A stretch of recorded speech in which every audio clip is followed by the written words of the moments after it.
My boyfriend and his lover framed me with false charges.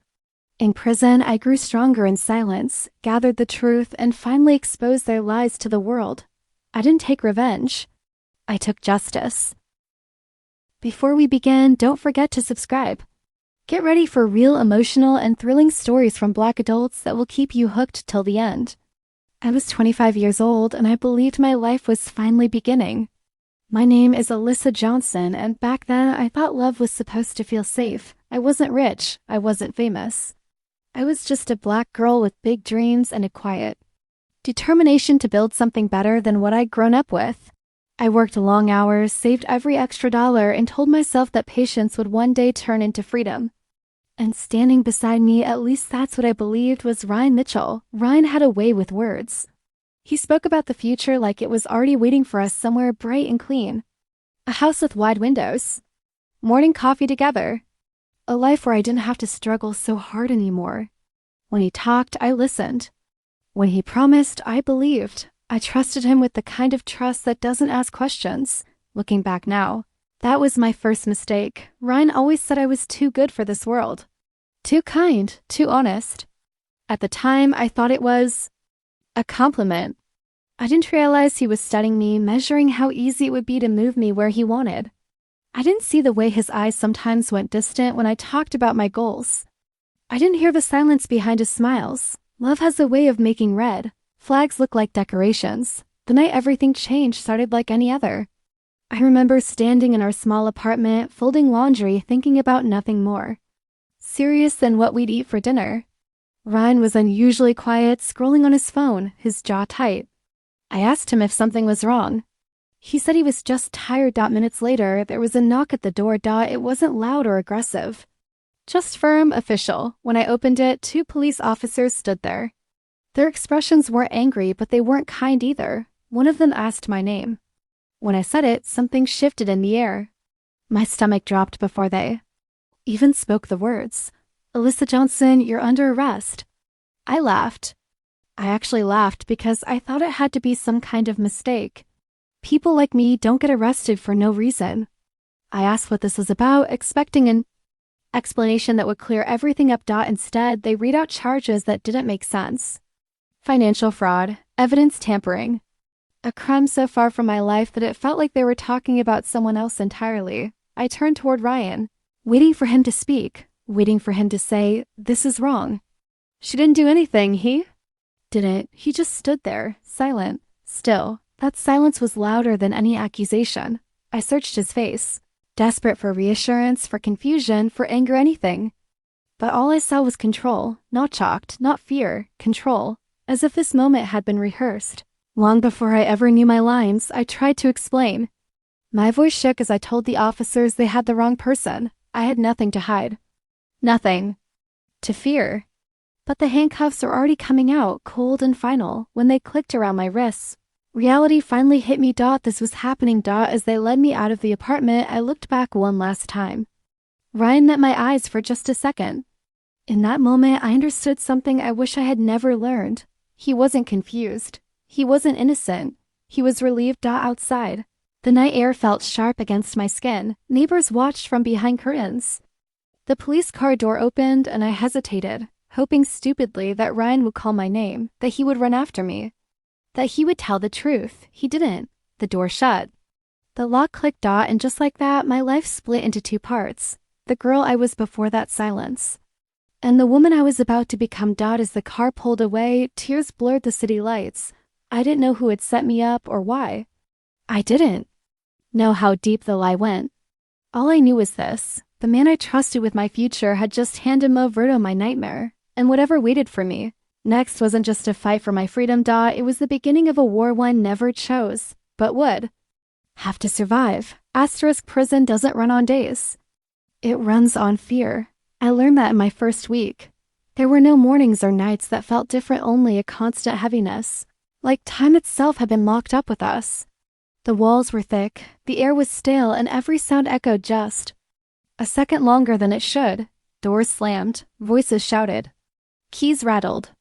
And somewhere in the middle of all that noise, I was supposed to remember who I was. That was harder than I expected. The worst part wasn't the cell. It wasn't the uniform or the food or the way privacy stopped existing the moment I walked in. The worst part was realizing that no one cared whether I was telling the truth. I told my story over and over, to officers, to a public defender who barely looked up from his notes, to anyone who would listen. I said the same words every time. "I didn't do this. You have the wrong person." They nodded. They wrote things down. And then they moved on. Being unheard is its own kind of sentence. At night, when the lights dimmed and the noise softened, my thoughts got louder. I replayed everything, every conversation, every promise Ryan had ever made. I searched for the moment I should have known. There had to be a sign. Something I missed. Then the evidence started coming back to me in pieces. Bank records I didn't recognize. Documents with my name on them, but not my signature.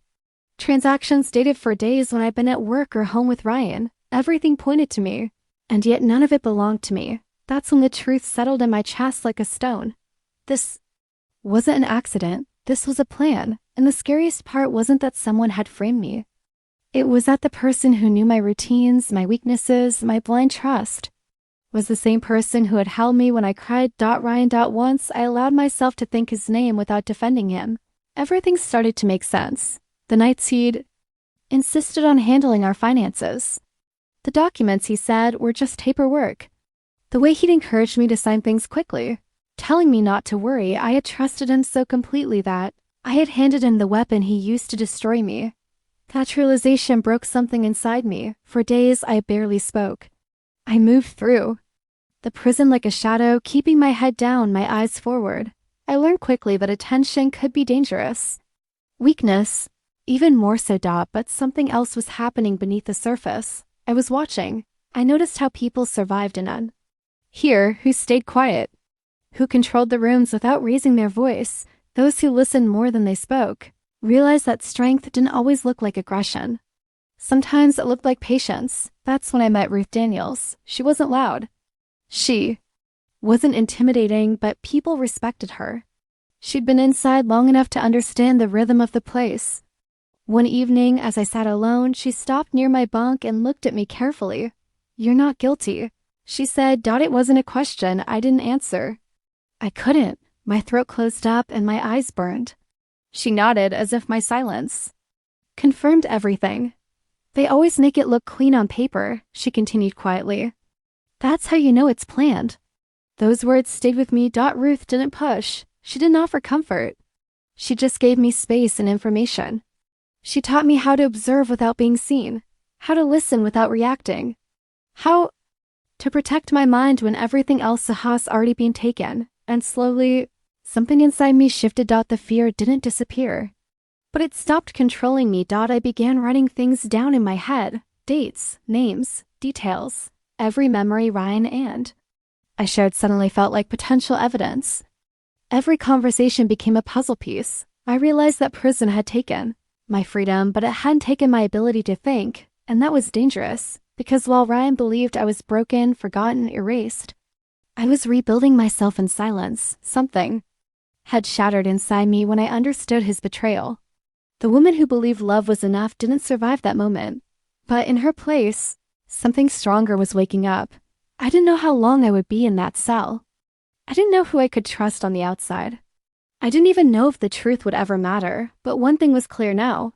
I wasn't just surviving this place, I was preparing. And when the time came, the truth would no longer whisper. It would demand to be heard. Silence became my shield. In prison, words can betray you faster than actions. I learned that early. So I stopped explaining myself. I stopped trying to prove my innocence to people who had already decided who I was. Instead, I watched. I listened. I remembered. The more I stayed quiet, the more invisible I became. And invisibility, I learned, was power.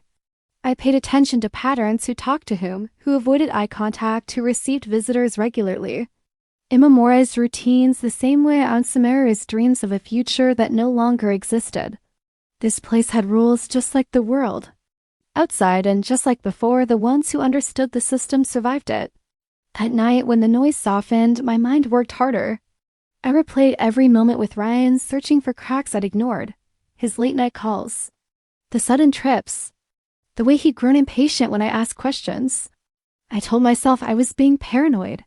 I wasn't. The truth came to me in pieces, carried through whispers and coincidences. One afternoon in the common area, I overheard two women talking about a man they both seemed to know. A name slipped out, Ryan's name. At first, I thought it had to be someone else. Then they mentioned a woman. Her name was Vanessa Moore. The sound of her name hit me harder than any punch ever could. Something about the way they described her, confident, calculated, always dressed like she had nothing to lose, sent a cold chill down my spine. Later that evening, I asked Ruth if she'd heard of her. Ruth didn't look surprised. She's been around, she said carefully. Not in here, on the outside. Connected to people who don't leave fingerprints. That was the moment. The story in my head finally made sense. Vanessa wasn't just another woman in Ryan's life. She wasn't a mistake or a secret. She was a partner, a planner, someone who knew exactly what she was doing. And suddenly, my arrest felt less random. The evidence as too clear, the timminess too perfect. They hadn't just removed me from Ryan's life. They'd erased me from the picture entirely. The realization didn't break me the way I expected it to. Instead, it sharpened something inside me. Anger, yes, but more than that, clarity. I understood now why Ryan had been so calm that night. Why hadn't he fought? Why didn't he even pretended to be? Confused? Vanessa was his safety net, his upgrade, his excuse. I was the loose end they needed to cut. From that day on, I paid even closer attention. I asked questions without asking them. I listened to stories that weren't meant for me. I learned about financial setups, shell accounts, and people who moved money without leaving a trail. Ruth helped when she could. She didn't tell me everything. She was smart enough to protect herself, but she pointed me in the right direction. She taught me what to remember and what to forget. Most importantly, she taught me patience. Truth doesn't rush, she told me once. It waits for the right moment. That became my mantra. Some nights, rage threatened to swallow me. I imagined confronting Ryan, asking him why.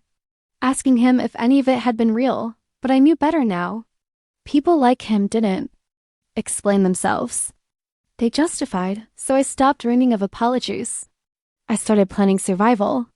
I began to document everything in my mind, dates, names, connections. I trained myself not to react when something hurt. I learned how to breathe through anger and turn it into focus. The woman I used to be would have collapsed under the weight of betrayal. The woman I was becoming carried it like armor. I didn't know how or when I would get out. I didn't know who would believe me or if anyone ever would. But one promise echoed in my mind, steady and unbreakable. If I walked out of this place alive, I wouldn't walk out empty-handed. I would carry the truth with me, every lie, every name, every shadow they thought was hidden. Ryan and Vanessa believed silence meant defeat. They were wrong. My silence was a strategy. And the game they started without me?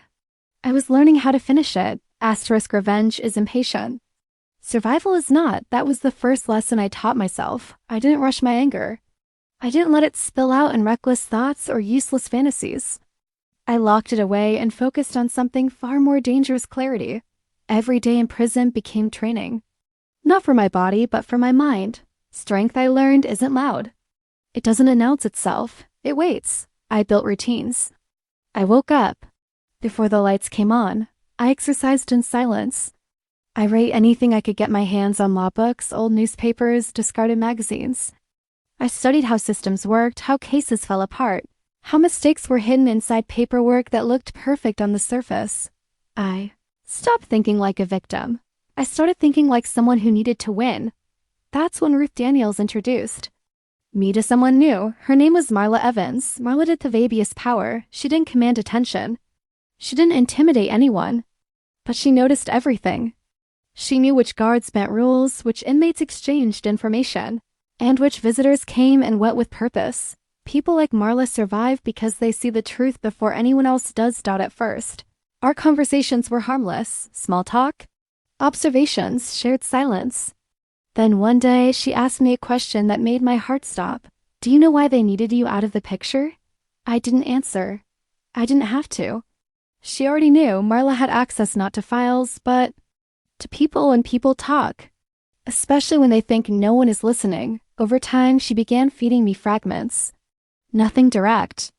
Nothing that could be traced back to her. Enough to change everything. She told me about financial channels used to move money quietly, about forged digital signatures that passed basic audits, about a woman on the outside who handled cleanup for powerful men. Vanessa Moore. Hearing her name again felt different this time.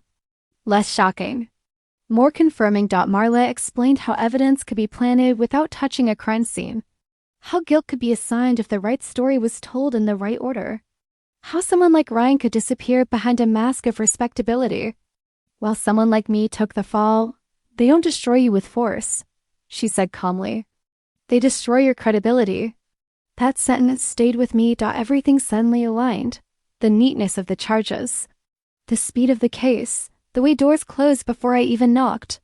It hadn't been about justice. It had been about convenience. Ryan and Vanessa hadn't just framed me, they had designed a narrative. One that fit perfectly into the assumptions people already had about me. And while they believed I was breaking inside a cell, I was rebuilding myself with knowledge. The more I learned, the calmer I became. I began mapping the case in my mind, identifying the weak points. Nothing is perfect. No lie is seamless. Every plan has cracks, especially the ones built by arrogance. Ryan's mistake was thinking I was finished. He thought prison would erase me. He was wrong. I learned how to hide my progress. I stayed quiet. I stayed compliant. I played the role. They expected a woman defeated by her circumstances. I let that illusion protect me while I prepared. At night, when fear tried to return, I reminded myself of one truth. I was still thinking, still learning, still alive. That meant I wasn't done. Marla never promised help. Ruth never offered hope. They gave me something far more valuable: perspective. This wasn't about revenge, fueled by rage. This was about timing. About letting my enemies grow comfortable. About becoming invisible until I wasn't. Somewhere beyond those walls, Ryan was living the life he'd stolen from me, smiling, thriving, believing the story. He'd sold the world. I almost pitied him because the woman he thought he had broken no longer existed, and the one he was about to meet, she was patient, she was prepared, and she was done being underestimated. The real game had begun, and this time I was the one setting the rules. Being released on bail felt like stepping into a world I no longer recognized. The sunlight was blinding. The streets seemed sharper, louder, and more crowded than I remembered. Everything was the same, yet nothing was mine. My name, Alyssa Johnson, was everywhere, but not in the way I had ever wanted it to be. It was tainted, branded. People looked at me with suspicion, whispered when they thought I wasn't listening, and assumed the worst because that's what the papers had told them. I had imagined that freedom would feel like relief, but relief never came, not yet. I was free in body, yes, but my mind remained caged, watching, calculating, remembering every lesson I had learned inside. The prison had taken my reputation, my comfort, my sense of normal, but it had also sharpened me. The fear I had lived with for months had turned into focus. My silence had become my strategy, and I had a weapon now: information. I knew things that could ruin people who had smiled at me while stabbing me in the back, people who had assumed that I would never rise again, and I intended to use it. My first steps were cautious. I moved like a shadow, careful not to draw attention, careful not to let Ryan see what I had become. I wasn't ready to confront him openly yet. I needed him to believe that I was still fragile, that I was still the woman he thought he had destroyed. When I saw him again, it was in the quiet of a private gathering, an event where appearances mattered more than truth. He didn't recognize the danger in my eyes. Or maybe he did, and he simply didn't care. That was the arrogance that had led to this. "Hey," he said, smiling in that familiar way that used to make my heart flutter. But my heart no longer fluttered. My mind had hardened. My lips curved in a smile that mirrored his, but it was empty of warmth. He didn't know that I had spent months mapping every step of his life, that I knew his routines, his secrets, and his weaknesses, that I had learned exactly how and when to strike. He thought I was out here broken, a shell of the woman he had once loved. He was wrong. I let him talk. I let him brag. I let him assume he had won. And all the while, I was gathering more evidence. Every word he said, every gesture he made, I filed away in my mind. Every meeting, every casual interaction was a puzzle piece. Vanessa Moore was still his accomplice, though she had become careless. People like her always do once they think the threat is gone. She assumed I was no longer a player. That was her mistake, too. I followed them from a distance. I listened to their conversations, observed their meetings, and watched as their arrogance built walls around them. Little did they know, those walls were only holding me back temporarily, and soon I would be inside them, dismantling everything they thought was untouchable. The freedom I had gained was incomplete. I couldn't laugh, I couldn't celebrate, because every moment outside was still a test. The world was watching, and I needed to move with precision. One wrong step, one revealed plan too early, and everything could collapse. But with danger comes power. Realized that I wasn't just surviving anymore. I was leading. I was controlling the pace of the game. I could choose when to reveal myself, when to strike, and when to remain invisible. That control was intoxicating. And unlike my prison days, this time I wasn't forced to endure silence. I wielded it like a weapon. Ryan smiled at me again, completely unaware of the storm that had been building quietly. He thought I had been shaped by defeat. In reality, I had been forged by betrayal. And as I watched him, I made a promise to myself. This would end on my terms. Every humiliation he had inflicted, every lie he had spun, every false accusation he had orchestrated would come back to him, slowly, surely, unmistakably. I was free in body, yes. But more importantly, I was free in mind. And with that freedom, I was ready to take everything back. The real battle had begun not in prison walls, but in the world outside, where the true war for power, truth, and revenge would be fought. And Ryan had no idea what had just walked back into his life. Asterisk, truth doesn't explode. It seeps. I collected it the same way, slowly, carefully, drop by drop. I didn't rush. I didn't confront. I didn't threaten. I watched Ryan the way he had once watched me, believing control was his by default. Every move he made left a trace. Every lie required maintenance. And maintenance creates mistakes. I started with what I knew best. Patterns. Ryan liked to feel untouchable. He reused excuses. He trusted the same people. He moved money through the same channels because he believed no one was looking closely enough to notice. He was wrong. I built my case quietly. I gathered documents that contradicted each other. I saved messages that revealed timelines he couldn't explain. I recorded conversations, not illegally, not recklessly, but carefully within the rules. I didn't need dramatic confessions. I needed inconsistencies. The truth lives in inconsistencies. Then there was Vanessa. She was his greatest. Confidence in his greatest flaw. Vanessa craved recognition. She wanted credit, admiration, proof that she mattered more than the woman she'd replaced. Ryan had underestimated that hunger. He told her just enough to keep her loyal, but not enough to keep her silent. I didn't approach her directly. I let her notice me first. I showed up where she didn't expect me. Calm. Polite. Unafraid. I let her see that I wasn't hiding anymore. That I wasn't desperate. That I wasn't begging for my old life back. Nothing unsettles a guilty person more than a victim who looks composed. Vanessa began to unravel in small ways. Too many drinks. Too many careless comments. Too much confidence that she was protected. She talked when she should have listened. She bragged when she should have stayed quiet. I didn't argue with her. I let her speak, and she gave me exactly what I needed. Proof of coordination.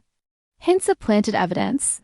References to favors that couldn't exist without a conspiracy. Not enough to expose everything at once, but enough to start the dominoes. I handed pieces to the right people.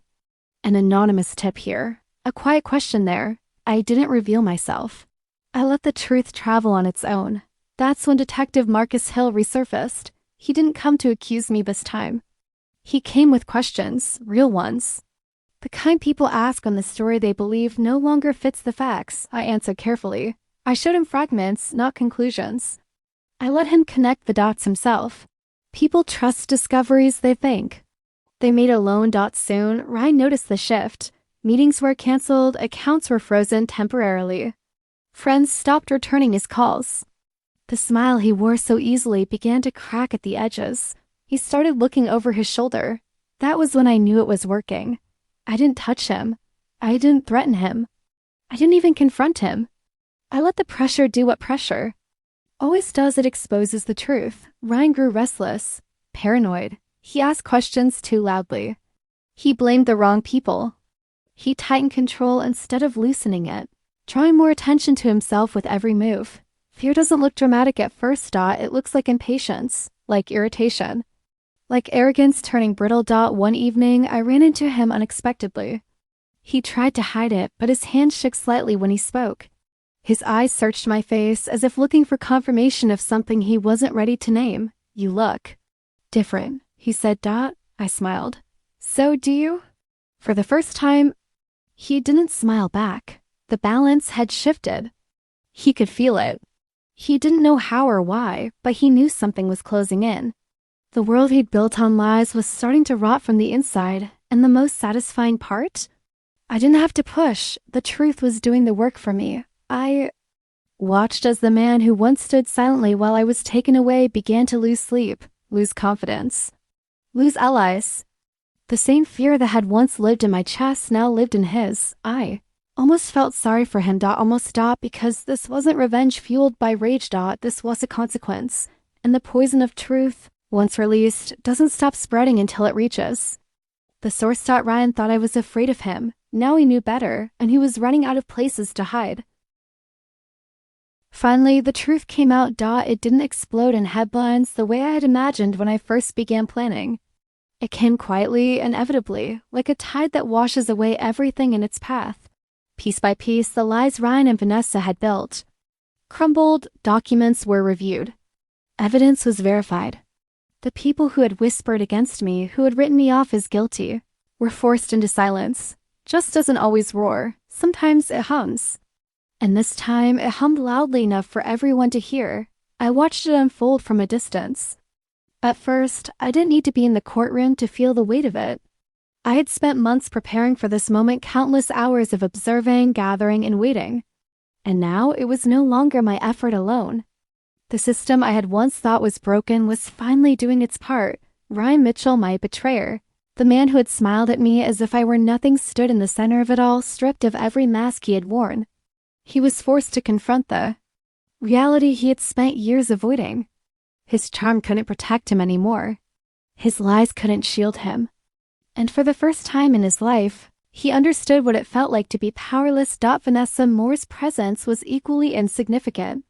The woman who had believed she could step into my life and take what wasn't hers had overplayed her hand.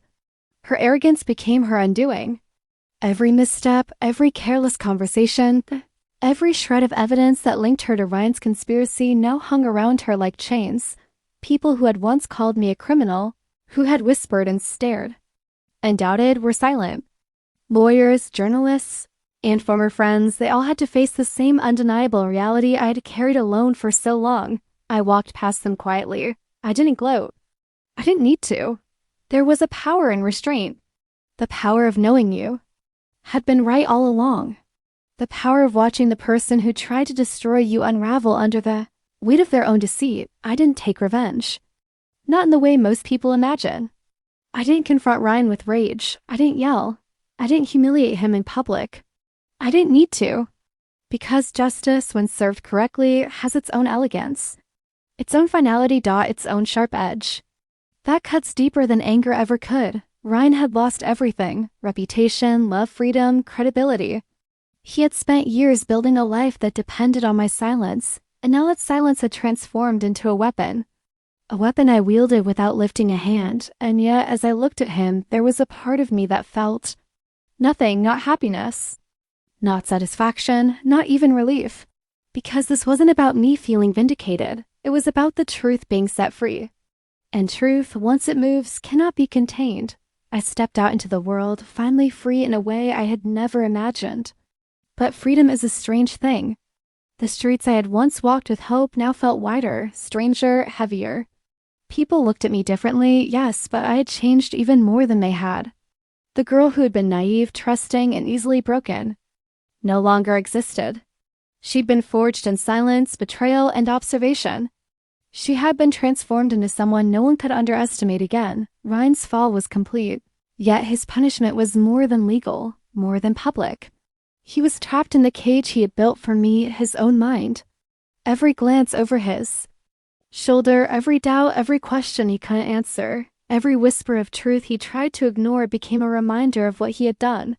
He was imprisoned by fear, paranoia, and guilt, the same way I had once been imprisoned by lies and deception. I walked away knowing that I had taken nothing from him. I had taken nothing but the satisfaction of seeing justice served. And in that moment, I realized that it was more powerful than any revenge I could have imagined. I didn't need anyone to praise me. I didn't need anyone to thank me. I didn't even need Ryan to see me succeed. What mattered was that I had survived. What mattered was that the world now knew the truth. The war, finally, was over, but the woman who survived it, the woman who emerged from betrayal, silence, and manipulation was unstoppable. I carried my own strength like armor. I carried the knowledge of what I had endured like a weapon that needed no sharpening. And I carried the certainty that nothing, no lie, no betrayal, no fear, could ever touch me in the same way again. I had walked through fire. I had been broken. I had been ignored, humiliated, and abandoned, but I had emerged whole. Whole, stronger, and free in a way that Ryan could never understand. And as I disappeared into the life that was mine to claim, I glanced back one last time, not with hatred, not with vengeance, but with quiet certainty.